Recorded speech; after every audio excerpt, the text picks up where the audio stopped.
आणि त्यानंतर सोनिरा खोऱ्यानं दुसरं जे रत्न दिलं ते डॉक्टर पतंगरावजी कदम। या सांगली जिल्ह्याच्या विकासामध्ये स्वर्गीय यशवंतरावजी चव्हाण, स्वर्गीय वसंतराव दादा पाटील आणि पतंगरावजी कदम यांचा सिंहाचा वाटा आहे। आज जी प्रगती झालेली आहे ती साहेबांच्या विचारानं, दादांच्या विचारानं, आदरणीय यशवंतराव चव्हाण साहेबांच्या विचारानं चालणारा हा मतदारसंघ आहे, हा महाराष्ट्र आहे। आणि या महाराष्ट्रामध्ये लोकांच्या विचाराचं, रयतेच्या विचाराचं राज्य आणायचं असेल तर काँग्रेसशिवाय, महाविकास आघाडीशिवाय पर्याय नाही।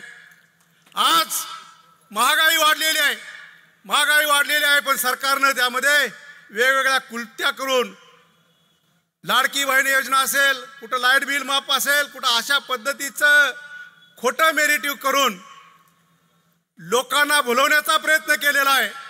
लाईट बिल हाय तसंच आलेलं आहे। आज लाडक्या बहिणीच्या नावानं 1500 रुपये दिलं, ते देत असताना महागाई वाढवली आणि अशा पद्धतीचा चुकीचं पद्धतीनं लोकांना भुलवण्याचं काम केलेलं आहे।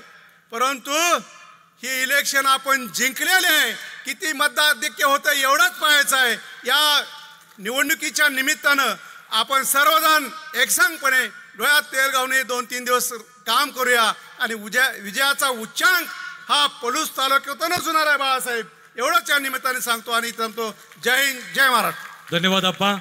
हो।